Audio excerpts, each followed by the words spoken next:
अब हम करेंगे क्वेश्चन नंबर 4 जो कि हमें दिया हुआ है given that HCF 306657 equal to 9 find LCM 306657। हमें HCF की वैल्यू दी हुई है 9 और फर्स्ट नंबर हमें दिया हुआ है 306, सेकेंड नंबर दिया है 657। LCM हमें क्या करना है, फाइंड करना है।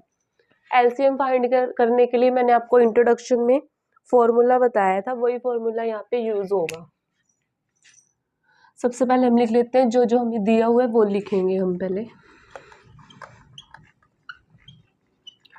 फर्स्ट नंबर हमें दिया है 306,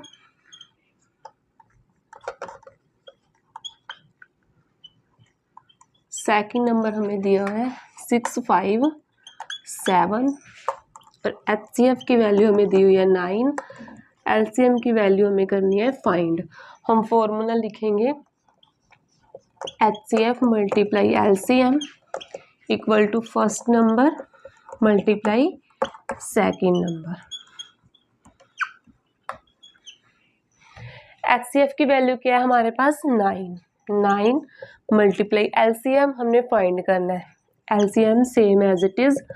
फर्स्ट नंबर हमारे पास क्या है 306, सेकेंड नंबर हमारे पास क्या है 657। 9 मल्टीप्लाई में इस साइड आके डिवाइड में हो जाएगा। LCM equal to 306 multiply 657 divide by 9।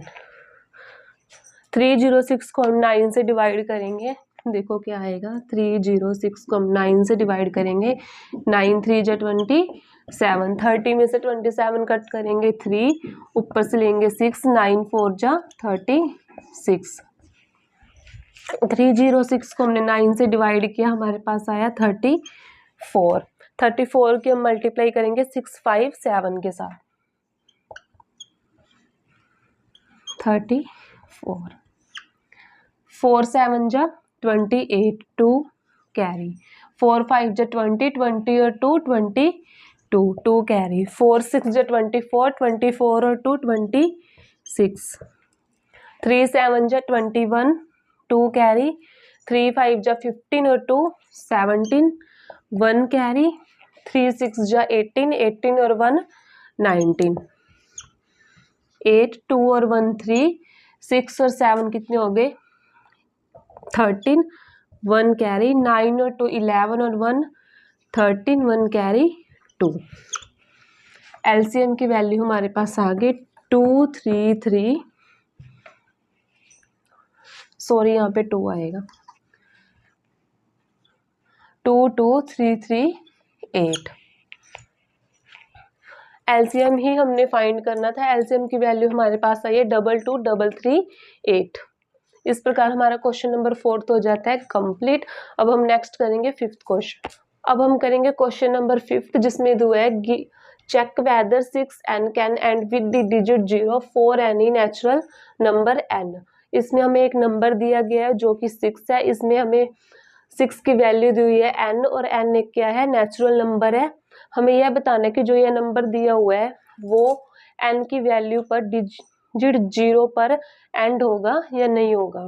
सबसे मेन पॉइंट तो आपके लिए यही है कि अगर कोई नंबर है, अगर उसके फैक्टर 2 और 5 में आ गए तो ये 0 पर एंड हो गए, अगर ना हुए तो ये 0 पर एंड नहीं होंगे। सबसे पहले मैं यही बात लिखूंगी 6n can end with 0 if 2 and 5 both its are prime factors। Prime factors मैंने क्या लिखा है 6n का एंड होगा 0 पर जब इसके जो फैक्टर्स हैं 2 और 5 में होंगे। अब हम 6 के जो है वो फैक्टर करके देखेंगे। 6 के फैक्टर किए हमने 2 3 जा 6, 3 1 जा 6। हमारे पास 6 के फैक्टर क्या है 2 मल्टीप्लाई 3। देखो 2 तो 2 बोला था मैंने फैक्टर 2 तो आ गया, लेकिन इसमें 5 नहीं आया। सो इसलिए ये क्या है जो ये 6 डिजिट है इस पे ये 0 पर एंड नहीं होता। मैं लिखूंगी अब since 5 is not prime factor, 6 इसलिए 6n can not and with 0। जो ये क्वेश्चन नंबर 5 है वो हो जाता है कंप्लीट। अब हम करेंगे क्वेश्चन नंबर 6 जो हमें दिया है explain why 7 × 11 × 13 plus 13 and 7 × 6 × 5 × 4 × 3 × 2 × 1 plus 5 are composite number. हमें 2 नंबर्स दिए हुए हैं, इसमें हमें बताना है कि ये कंपोजिट नंबर है। हम सबसे पहले क्या करेंगे, लेट x इक्वल टू जो फर्स्ट नंबर है इसे हम x मान लेंगे 7 × 11 × 13 प्लस 13। जो सेकंड नंबर है इसे हम क्या मानेंगे y इक्वल टू 7 × 6 × 5 × 4 × 3 × 2 × 1 प्लस 5। इसमें हम क्या करेंगे, सबसे पहले जो कॉमन है वो निकाल लेंगे बाहर। 13 कॉमन है, 13 को हमने बाहर निकाल लिया। अंदर क्या रह गया हमारे पास 7 × 11 × 1 प्लस 1। अब करेंगे 13 मल्टीप्लाई 7 की 11 के साथ मल्टीप्लाई करेंगे 77, 77 की 1 के साथ मल्टीप्लाई करेंगे 77, 77 में 1 प्लस करेंगे 78। 13 मल्टीप्लाई 78 के क्या करेंगे हम फैक्टर, 2 3 जा 6, 2 9 जा 18, 3 1 जा 3, 3 3 जा 9, 13 1 जा 13।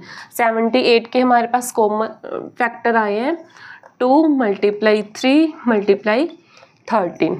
अब सेकंड भी हम ऐसे ही सॉल्यूशन करेंगे। कॉमन क्या है 5 को हम बाहर निकाल लेंगे।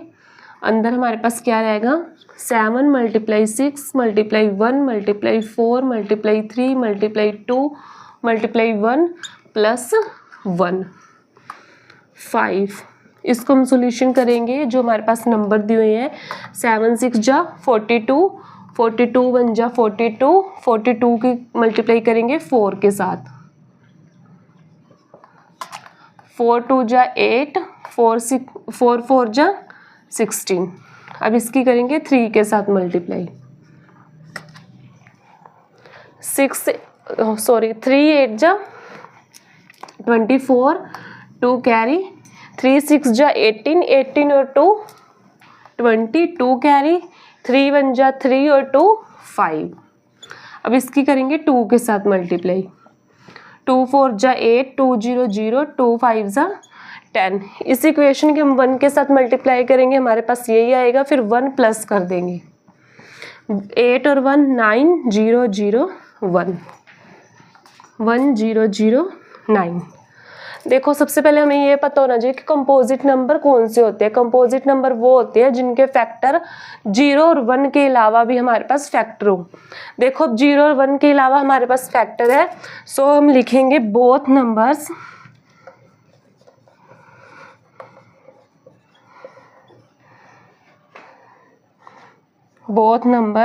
x and y have factors other than 1. So these numbers are composite numbers। ठीक है, इस प्रकार हमारा क्वेश्चन नंबर 6 है वो हो जाता है कंप्लीट। अब हम करेंगे question number 7।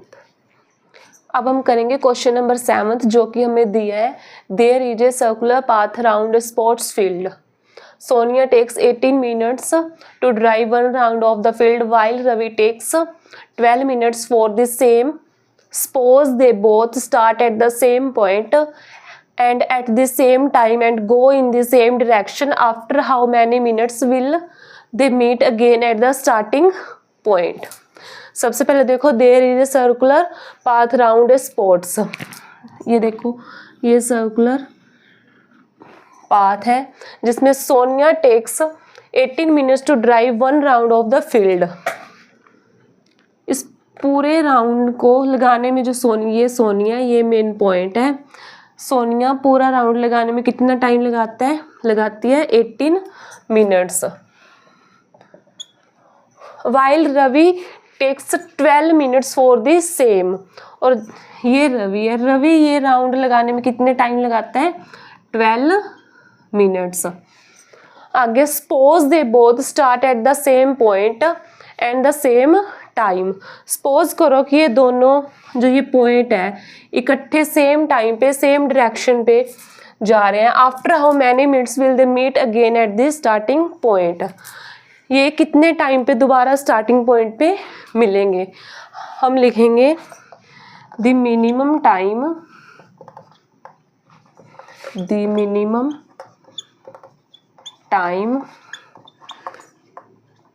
they will meet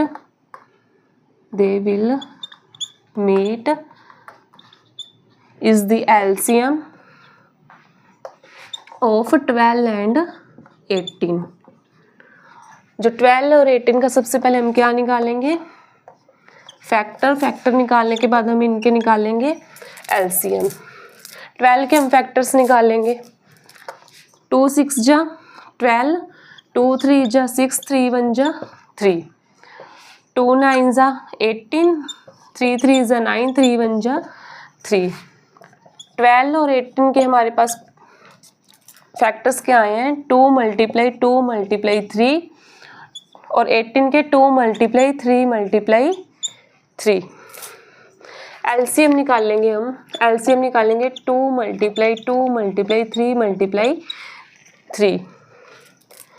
2 2 जा 4, 4 3 जा 12, 12 3 जा 36। हमारे पास 36 क्या आ चुकी हैं मिनट्स। ठीक है, हमने यही निकालना था। अब हम लिखेंगे Sonia and Ravi meet at the starting point after 36 minutes. हमसे क्वेश्चन क्या पूछा था कि suppose they will both start at the same point and the same time. कि अगर ये दोनों सेम टाइम पे सेम डायरेक्शन पे जा रहे हैं तो ये दोबारा कितने टाइम में ये आपस में एक दूसरे से मिलेंगे। हमने निकाल दिया Sonia and Ravi meet at the starting point after 36 minute पे। ये दोनों मिलेंगे 36 मिनट्स पर उसी पॉइंट पे दोबारा मिल जाएंगे। इस प्रकार हमारा जो क्वेश्चन नंबर 7 था वो हो जाता है कंप्लीट और ये एक्सरसाइज भी इसी क्वेश्चन के साथ हो जाती है कंप्लीट। Thank you.